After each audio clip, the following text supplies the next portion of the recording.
दोस्तों कैसे आप सब। मुझे उम्मीद है आप लोग बहुत अच्छे होंगे। दोस्तों आज हो चुका है 8 जून 2021। तो आज की बिहार समेत पूरे देश भर की टॉप न्यूज लेकर आए हैं आपके लिए।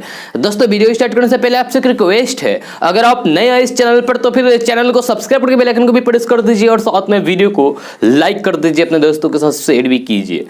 तो चलिए दोस्तों स्टार्ट करते हैं आज के बिहार समेत पूरे देश भर की टॉप न्यूज।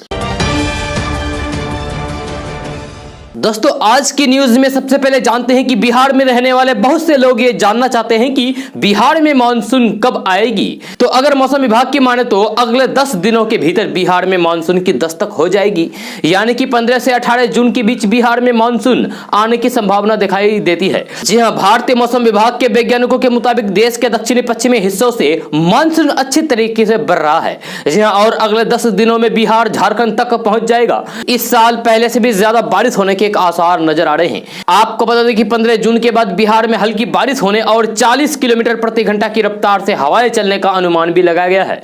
जी मौसम वैज्ञानिकों की माने तो इस साल बारिश अच्छी हो सकती है। जी बिहार के लगभग सभी जिलों में बारिश ठीक ठाक होने की उम्मीद है। जी मौसम वैज्ञानिकों की माने तो एक निम्न दबाव का क्षेत्र बंगाल की खाड़ी में 11 जून तक बनने की उम्मीद है, जिससे बिहार झारखंड में मानसून के बढ़ने में भी मदद मिलेगी और मानसून जल्द पहुंच जाएगी। दोस्तों प्रधानमंत्री गरीब अन्न योजना के तहत प्रधानमंत्री नरेंद्र मोदी ने सोमवार को एक बड़ा ऐलान किया है, यानी कि कल एक बड़ा ऐलान किया है। प्रधानमंत्री नरेंद्र मोदी ने अपने भाषण में कहा है कि सरकार ने फैसला लिया है कि प्रधानमंत्री गरीब कल्याण अन्न योजना को अब दिवाली तक आगे बढ़ाया जाएगा। महामारी के इस समय में सरकार गरीब की हर जरूरत के साथ उसका साथी बनकर खड़ी है। 80 करोड़ से अधिक देशवासियों को हर महीने एक तय मात्रा में मुफ्त अनाज दिया जाएगा। प्रधानमंत्री नरेंद्र मोदी के इस ऐलान पर बिहार के मुख्यमंत्री नीतीश कुमार की प्रतिक्रिया सामने आई है। जहां उन्होंने ट्वीट करके कहा है कि पिछले साल की तरह प्रधानमंत्री गरीब कल्याण अन्न योजना को दिवाली तक बढ़ाकर सभी राशन कार्डधारियों को मुफ्त अनाज देने का फैसला उपयोगी एवं सराहनीय है। इसके लिए प्रधानमंत्री नरेंद्र मोदी को धन्यवाद। अपने भाषण के दौरान प्रधानमंत्री नरेंद्र मोदी ने कहा है कि कोरोना की दूसरी लहर के खिलाफ भारत की जंग जारी है। प्रधानमंत्री नरेंद्र मोदी ने देश को संबोधित करते हुए कहा है कि 21 जून सोमवार से देश के हर राज्य में 18 साल से ऊपर की उम्र के सभी नागरिकों के लिए भारत सरकार राज्य को मुफ्त में यानी कि फ्री में कोरोना वैक्सीन मुहैया कराएगी। दोस्तों बिहार सरकार के द्वारा बिहार के किसानों के लिए कई तरह की योजनाएं चलाई जाती है, लेकिन सभी किसानों को इसके बारे में सही जानकारी नहीं होती है, जिस कारण राज्य के यानी कि बिहार के किसान इस योजना का लाभ नहीं उठा पाते हैं। जी आज इसी विषय में जानने की कोशिश करेंगे बिहार राज्य फसल सहायता योजना के बारे में, जिस योजना का आप लाभ उठा सकते हैं। तो अब बिहार राज्य फसल सहायता योजना के बारे में बात करते हैं कि आखिर ये योजना है क्या। तो यदि किसी किसानों की खेती को किसी प्राकृतिक आपदा जैसे बाढ़ सुखाड़ के कारण कोई नुकसान पहुंचता है तो उन्हें बिहार सरकार के द्वारा आर्थिक सहायता प्रदान की जाती है, यानी कि रुपए दी जाती है। इससे किसानों को ज्यादा आर्थिक नुकसान का सामना करना नहीं पड़ता है। यह बिहार सरकार के द्वारा फसल की वास्तविक उत्पादन में 20% तक का नुकसान होने पर प्रति हेक्टेयर 7,500 रुपए प्रदान किए जाएंगे, और यदि नुकसान 20% से अधिक होता है तो प्रति हेक्टेयर 10,000 रुपए प्रदान किए जाएंगे। अगर आपका भी फसल प्राकृतिक आपदा से नुकसान हुआ है, बर्बाद हुआ है, तो आप भी इस योजना का लाभ ले सकते हैं। इस योजना का लाभ लेने के लिए आपको ऑफिशियल वेबसाइट पर जाकर के आवेदन करना होगा, और यह वेबसाइट है www.rcdonline.bis.nic.in। इस वेबसाइट पर जाकर ऑनलाइन के द्वारा आवेदन करने की प्रक्रिया को पूरा करें और फिर इस योजना का लाभ जरूर उठाएं। दोस्तों कांग्रेस नेता राहुल गांधी ने देश में बढ़ रही महंगाई को लेकर सरकार पर निशाना साधा है। राहुल गांधी ने पेट्रोल, डीजल और अन्य खाद्य वस्तुओं की कीमतों में बढ़ोतरी को लेकर अपने ट्वीट के माध्यम से केंद्र सरकार पर यानी कि मोदी सरकार पर निशाना साधते हुए ट्वीट किया है। अपने ट्वीट में राहुल गांधी ने कहा है कि कई राज्यों में अनलॉक की प्रक्रिया शुरू हो रही है। पेट्रोल पंप पर बिल देते समय आपको मोदी सरकार द्वारा किया गया महंगाई में विकास दिखेगा। टैक्स वसूली महामारी की लहरें लगातार आती जा रही है। आपको बता दें कि कांग्रेस नेता राहुल गांधी इन दिनों महामारी के बीच कई मुद्दों को लेकर मोदी सरकार पर निशाना साधते रहे हैं। ऑक्सीजन की कमी से लेकर वैक्सीनेशन अभियान तक राहुल गांधी मोदी से कई सवालों के जवाब मांगते रहे हैं। इसके अलावा उन्होंने हाल ही में जनता से भी फ्री वैक्सीनेशन की मांग उठाने की अपील की थी। वही दूसरी तरफ देश में पेट्रोल डीजल की बढ़ती कीमत ने लोगों को परेशान कर दिया है। देश के 135 जिले ऐसे हैं जहां पेट्रोल के दाम 100 रुपए के पार जा चुका है। मुंबई में पेट्रोल के दाम 101 प्रति लीटर के पार जा चुका है और डीजल की कीमत 94 रुपए है। वही राजधानी दिल्ली में भी पेट्रोल की कीमत 95 रुपए और डीजल की कीमत 86 रुपए है। वही कोरोना के मामले में गिरावट के साथ ही आज राजधानी दिल्ली समेत कई राज्यों और शहरों में अनलॉक की प्रक्रिया शुरू हो गई है। दोस्तों, पिछले साल मोदी सरकार की तरफ से लाए गए 3 कृषि कानूनों के विरोध में किसानों का आंदोलन जारी है। इस बीच अब किसानों के मुद्दे पर बीजेपी के ही नेता ने अपनी ही सरकार पर सवाल खड़े कर दिए हैं। यह पंजाब भाजपा के सीनियर नेता और पूर्व कैबिनेट मंत्री अनिल जोशी ने अपने ही पार्टी पर सवाल खड़े करते हुए कहा कि अब समय आ गया है कि पार्टी इसका हल निकाले, वरना 2022 में भारी नुकसान उठाना पड़ सकता है। मीडिया से बात करते हुए जोशी ने कहा कि अभी भी कुछ नहीं हुआ।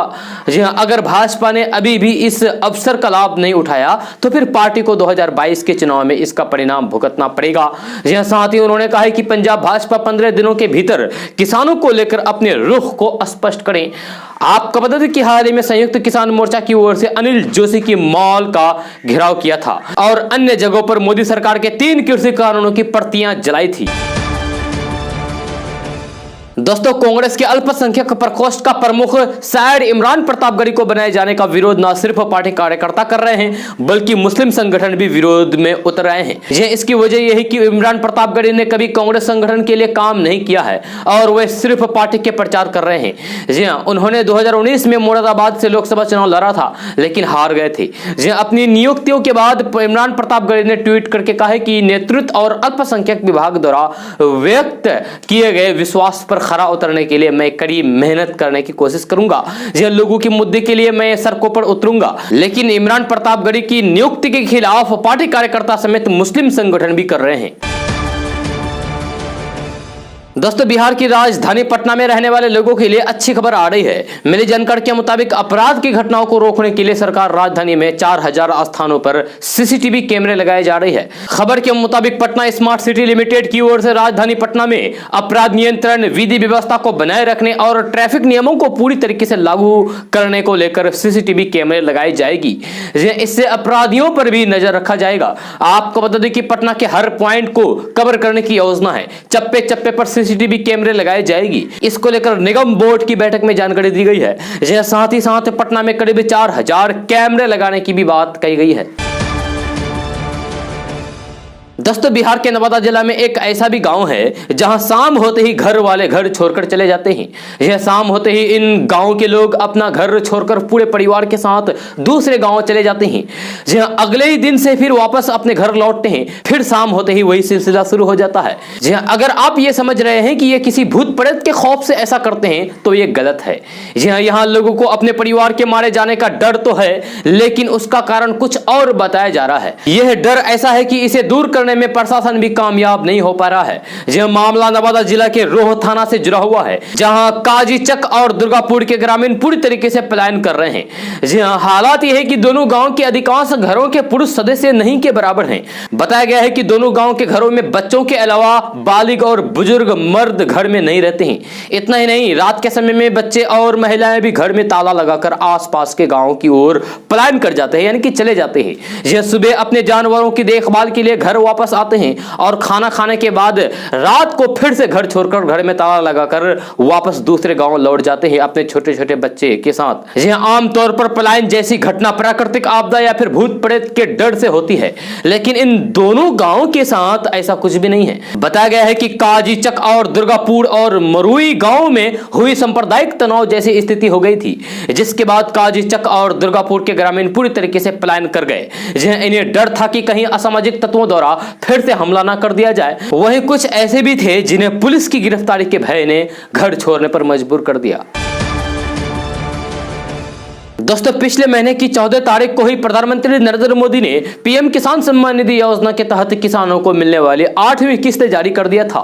लेकिन इसके बाद भी इस स्कीम के तहत कई किसानों के खाते में पीएम किसान के पैसे अभी तक नहीं आए हैं। जी हां, अगर आप भी इन्हीं किसानों में से हैं तो फिर आप टेंशन मत लीजिए। जी हां, हम आपको बता रहे हैं कि कैसे आपको यह पैसा मिलेगा। तो प्रधानमंत्री किसान सम्मान निधि योजना को केंद्र सरकार ने 30 महीने पहले शुरू किया था, ये आपको पहले बता दे रहे हैं, ताकि देश भर के लोगों एवं छोटे सीमांत किसानों को सालाना 6,000 रुपए की आर्थिक मदद की जा सके। केंद्र सरकार की यानी कि मोदी सरकार की ओर से 8वीं किस्त का पैसा जारी होना शुरू हो चुका है। जी हां, और 31 जुलाई तक सभी किसानों को ये इंस्टॉलमेंट भी मिल जाएगा। अगर आपने भी पीएम किसान निधि योजना के तहत 8वें इंस्टॉलमेंट के लिए रजिस्ट्रेशन कराया है और फिर अब तक पैसा नहीं मिला है तो फिर चिंता करने की कोई जरूरत नहीं है। जी हां, आप खुद इस बारे में पता लगाकर उचित कदम उठा सकते हैं ताकि आपके खाते में 8वें किस्त आ जाए। इसके लिए आपको कुछ नहीं करना होगा, बस इसके लिए आपको जारी किए गए हेल्पलाइन नंबर पर संपर्क करना होगा। आपके पास आधिकारिक ईमेल आईडी के जरिए भी संपर्क करने का विकल्प है।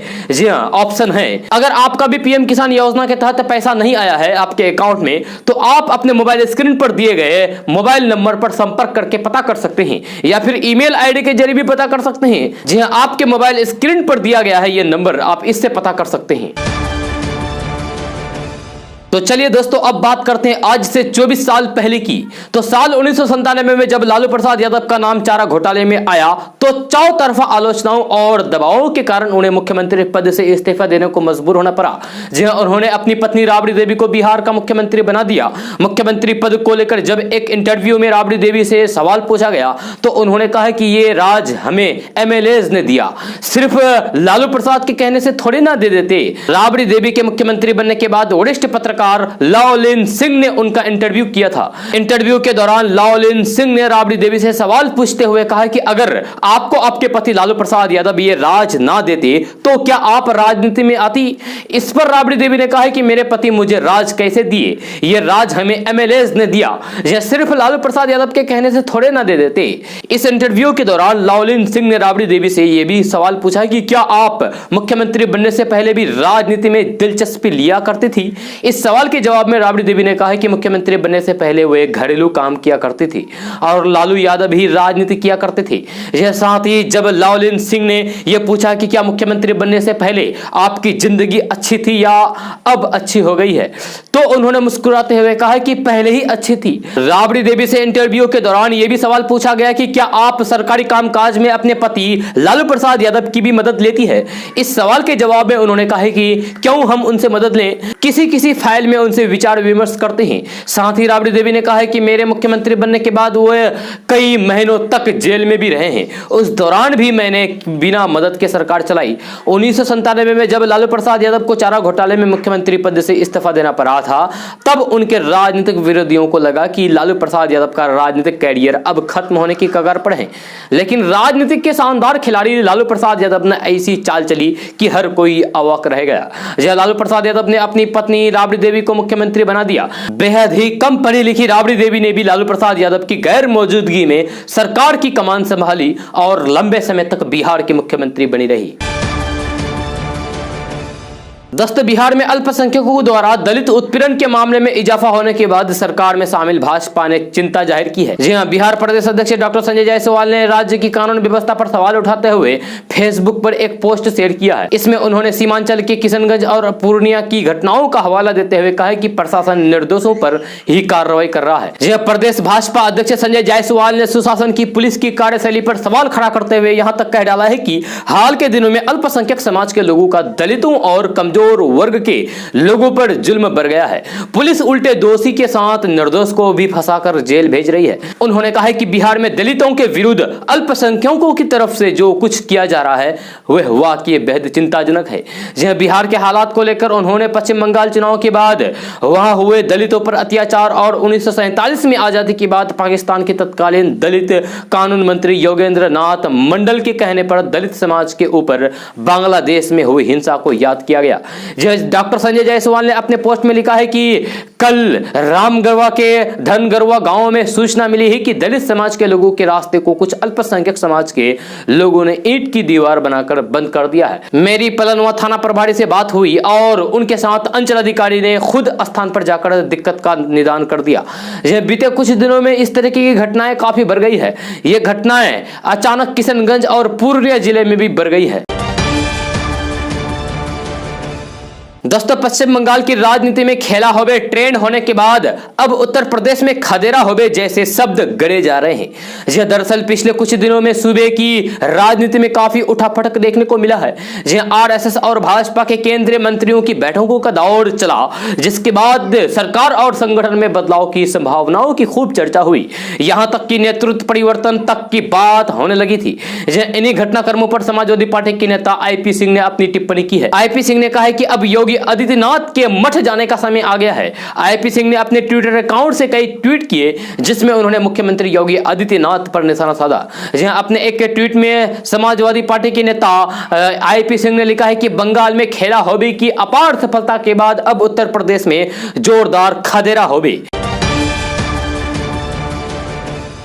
दोस्तों, हाल के दिनों में बिहार सरकार के प्रमुख घटक दल जदयू और बीजेपी के नेताओं के बीच चल रहे जुबानी जंग पर तंज कसते हुए कांग्रेस विधानमंडल दल के नेता अजित शर्मा ने कहा है कि जदयू बीजेपी के दबाव में काम कर रही है, जिसके कारण बिहार का विकास कार्य प्रभावित हो रहा है। कांग्रेस विधायक अजित शर्मा ने मुख्यमंत्री नीतीश कुमार सहित बिहार सरकार के घटक दल हिंदुस्तानी अवाम मोर्चा के नेता जीतन राम मांझी और फिर वीआईपी पार्टी के नेता मुकेश सहनी को लगे हाथ महागठबंधन में शामिल होने और फिर नई सरकार बनाकर बिहार को विकास के पथ पर ले जाने का निमंत्रण दे डाला है। जी हां, कांग्रेस नेता अजित शर्मा ने कहा है कि पहले मुख्यमंत्री नीतीश कुमार की सरकार को सुशासन का सरकार बताया जाता था, लेकिन हाल के दिनों में बीजेपी के दबाव में मुख्यमंत्री काम नहीं कर पा रहे हैं और कोरोना संक्रमण के दौरान जहां स्वास्थ्य व्यवस्था बदहाल है, वही अपराध चरम पर पहुंच गया है। दोस्तों, भारतीय क्रिकेट के सबसे सफल कप्तान और मिस्टर कुल के नाम से प्रसिद्ध महेंद्र सिंह धोनी अब ज्यादातर खेती की तरफ ध्यान देते हैं। जहां उनके रांची में स्थित फार्म हाउस में कई प्रकार की सब्जियों की उत्पादन भी किया जाता है और उनकी बिक्री भी की जाती है। अब धोनी की राह पर भारतीय टीम का एक और सफल खिलाड़ी किसानों के काम में जुट गया है। इस खिलाड़ी ने खुद अपना एक वीडियो सोशल मीडिया पर शेयर किया है, जिसमें वह खेती में लगे फसल को पानी देते नजर आ रहे हैं। यहाँ हम जिस खिलाड़ी की बात कर रहे हैं और कोई नहीं बल्कि भारतीय क्रिकेट के सबसे सफल खिलाड़ी भारत रत्न सचिन तेंदुलकर है, जिन्होंने विश्व पर्यावरण दिवस पर एक वीडियो शेयर किया है। इस वीडियो में तेंदुलकर खेत में पाइप से पानी पटाते हुए नजर आ रहे हैं। सचिन तेंदुलकर इससे पहले भी कई बार अपने घर में पौधे लगाते नजर आ चुके हैं, लेकिन यह पहली बार है जब वो खेत में पानी डालते दिख रहे हैं। क्रिकेट से अलग तेंदुलकर का नाम अंतिम बार तब चर्चा में आया था जब उन्होंने किसान आंदोलन को लेकर जारी टूल किट का विरोध जताया था। इस बार तेंदुलकर खुद किसानी करते नजर आ रहे हैं। दोस्तों, मरहूम शहाबुद्दीन के बेटे ओसामा साहब सियासत के लिए इन दिनों हॉट केक बन गया है। सिर से पिता की छांव हटते ही सियासत ने उसे हाथों हाथ उठा लिया है। अब तो उसे बड़ी पौध बनाने की तैयारी शुरू हो गई है। तिहाड़ जेल में बंद पिता शहाबुद्दीन की कोरोना से मौत के बाद जो नुकसान ओसामा को हुआ उसकी भरपाई नामुमकिन है, लेकिन जो सियासी विरासत उसे हासिल हुई है उसे संभालना बड़ी चुनौती है। दरअसल ताकत के बूते कद बड़ा करने वाले शहाबुद्दीन अपने बेटे के लिए सियासत की सिंचित जमीन छोड़ गए हैं। उस सियासी जमीन की उर्वरता को ओसामा समझे या ना समझे, सियासी समझ रखने वाले बाजीगर बखूबी जान रहे हैं। यही वजह है कि ओसामा साहब सीवान जिले से लेकर प्रदेश के सियासतदानों के लिए हॉट केक बना हुआ है। मौजूदा वाकया को ही ले लीजिए, जो टुन्ना पांडे राजनीति में कदम रखने वाले बीजेपी के बड़े नेताओं के दरबार में हाजिरी लगाते नहीं थकते, आज वे एमएलसी बनने के बाद पार्टी लाइन की परवाह किए बगैर सीएम नीतीश कुमार को भला बुरा करने में संकोच नहीं करते। ट्विटर पर सीएम नीतीश कुमार को खरी खोटी सुनाने के बाद वे सीधे ओसामा के पास पहुंचते हैं। आखिर क्यों? दरअसल ओसामा के उदय के बाद जिले की राजनीति करवट ले रही है और सियासत में दिलचस्पी रखने वाले नए समीकरण को भांपने में लगे हैं। टुन्ना पांडे को लग रहा है कि बीजेपी में रहकर वे बड़े नेता नहीं बन सकते और शायद उन्हें पाला बदलने का यही सही मौका रहा है। वैसे भी बीजेपी ने उन्हें पार्टी से निलंबित करके उनका रास्ता आसान कर दिया। यह मुमकिन है कि टुन्ना पांडे ओसामा की कच्ची समझ का भरपूर फायदा उठाने की कोशिश करें।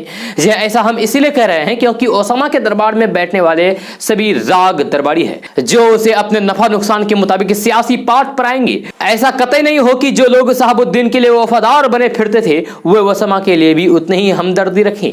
जी वही शहाबुद्दीन जब कोरोना पीड़ित होकर अस्पताल में दाखिल हुए तो सिवान में सनसनी फैल गई। हालांकि लॉकडाउन की वजह से लोग सामूहिक चर्चा से दूर रहे, लेकिन निजी दायरों में उनके चाहने वालों ने उनकी खोज खबर जरूर कर रखी। जी दिल्ली के जामिया नगर और शाहीन बाग में रहने वाले पूर्वांचल के लोग उनकी खैरियत जानने के लिए बेचैन उठे। उनकी मौत के बाद कोरोना प्रोटोकॉल को दरकिनार करके कुछ लोग अस्पताल के पास भी पहुंचे। उनके जनाजे में परिजनों के अलावा वही लोग शामिल हुए। शहाबुद्दीन की अंतिम यात्रा में शामिल लोगों के दिल में एक टिक रह गई, वो ये है कि आखिर आरजेडी ने उनकी सुध क्यों नहीं ली। मौत पर तेजस्वी यादव क्यों खामोश रहे। शहाबुद्दीन के परिजन उनके शव को सिवान ले जाना चाहते थे, लेकिन कोरोना प्रोटोकॉल इसकी इजाजत नहीं दे रहा था। परिजनों की कोशिश के साथ पार्टी खड़ी नहीं दिखी। ये दर्द शहाबुद्दीन के चाहने वालों को परेशान कर रही थी। दोस्तों बीपीएससी यानी कि बिहार लोक सेवा आयोग ने 64वीं संयुक्त प्रतियोगिता परीक्षा की फाइनल रिजल्ट जारी कर दिया है।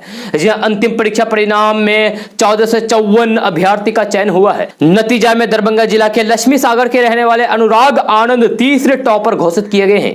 जी अनुराग आनंद को पहले प्रयास में ही सफलता मिली है। अनुराग का परिवार लक्ष्मी सागर में ही रहता है। अनुराग के पिता विजय कुमार झा एसबीआई की लहरिया सराय सीएससी ब्रांच के मैनेजर हैं, तो वहीं उनकी मां इंदु झा हाउसवाइफ है।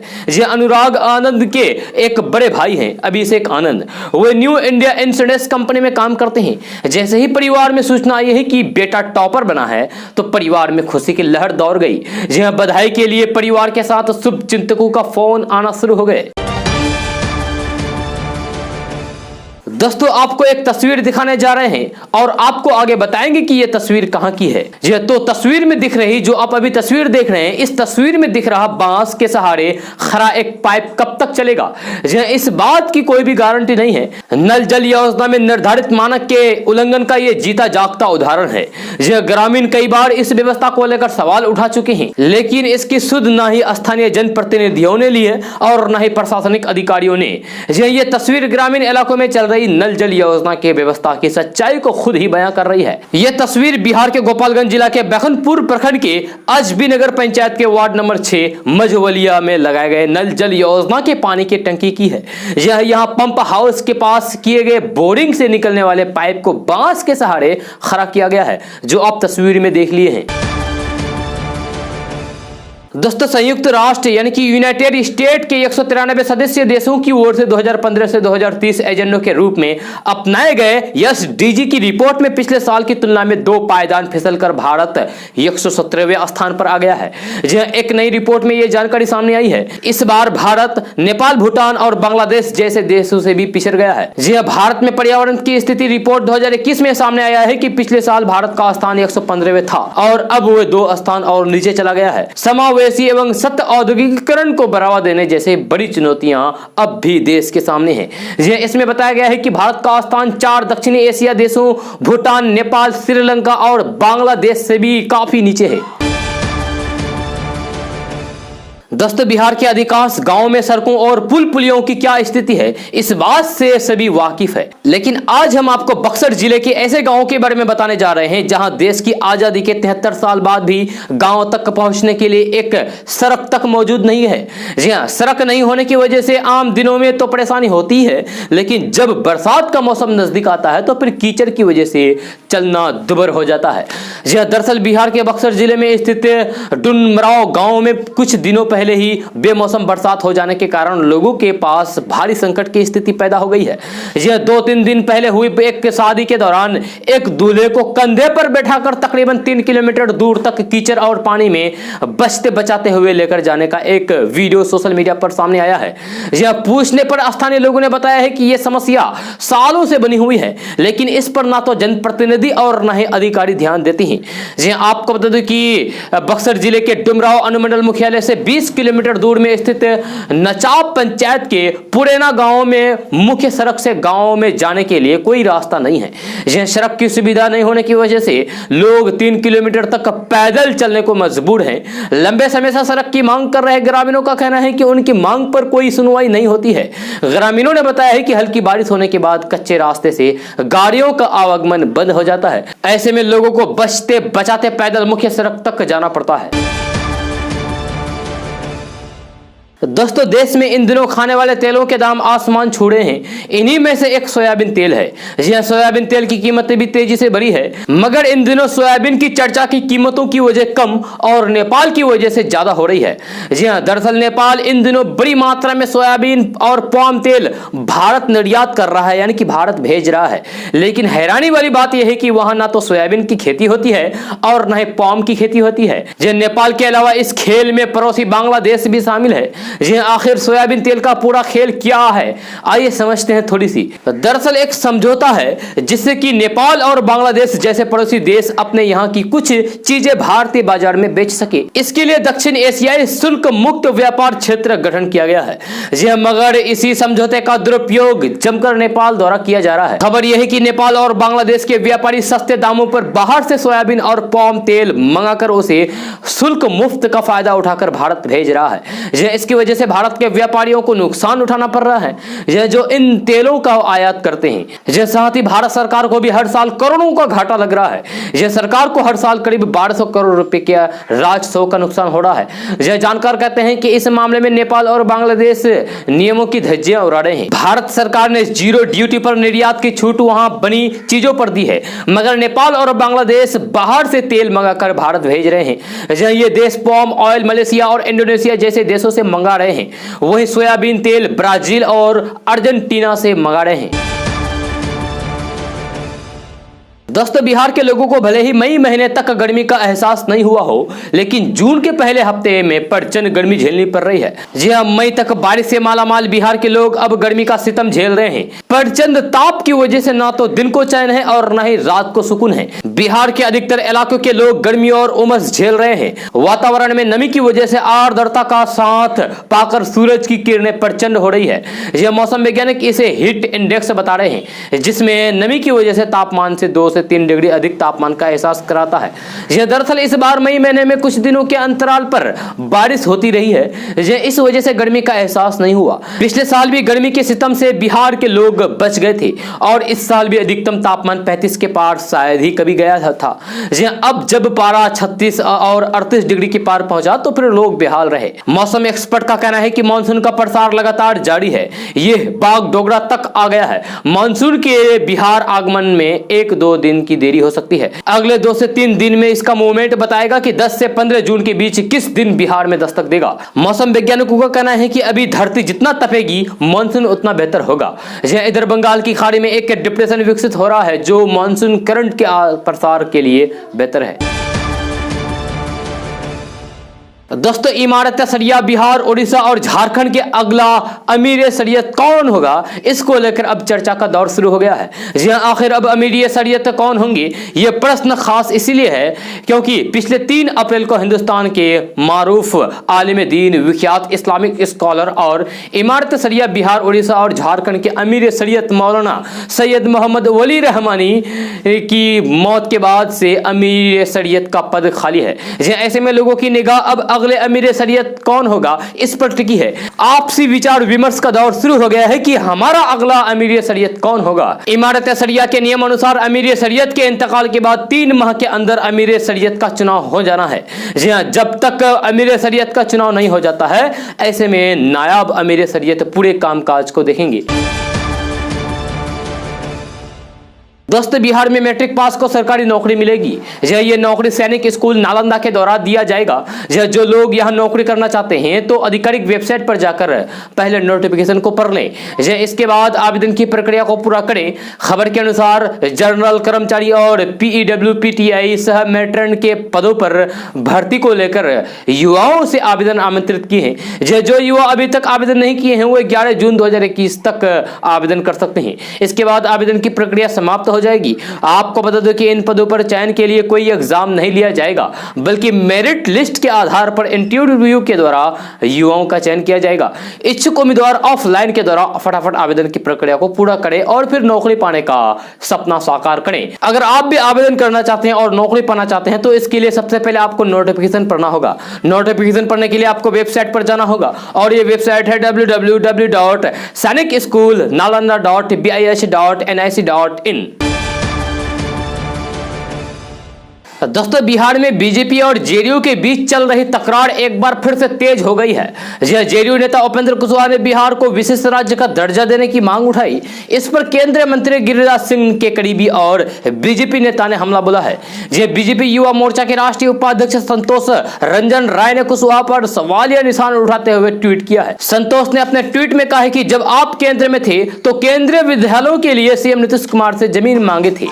आप नाक रगड़ कर रह गए पर आपको जमीन नहीं मिली। आपसे विनम्र आग्रह है कि आप अब जेडीयू में हैं तो विद्यार्थियों की परेशानी को दूर करने के लिए केंद्र सरकार को जल्द जमीन उपलब्ध कराने की कृपा करें। यह गौरतलब है कि संतोष रंजन बीजेपी की युवा मोर्चा के राष्ट्रीय उपाध्यक्ष हैं और केंद्र की राजनीति में हैं। ऐसे में यह हमला महत्वपूर्ण माना जा रहा है। जेडीयू नेता उपेंद्र कुशवाहा ने पिछले दिनों विशेष राज्य का दर्जा देने की मांग करते हुए प्रधानमंत्री नरेंद्र मोदी को संबोधित करते हुए कहा था कि बिहार प्राकृतिक आपदाओं के बावजूद नीतीश कुमार के कुशल प्रबंधन से बिहार को गति दी। बिहार के विशेष राज्य के दर्जे की पुरानी मांग को पूरा करके बिहार के लोगों को न्याय दें। बिहार की राजनीति में इन दिनों एनडीए में साथ रहने के बावजूद बीजेपी जेडीयू आमने सामने देखा जा रहा है।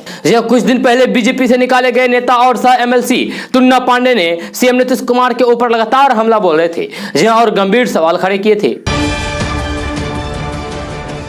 दोस्तों, आपको मोदी सरकार हर महीने 3,000 रुपए दे रही है, यानी कि 36,000 रुपए सालाना, वह भी बिना आपकी जेब से एक पैसे खर्च किए।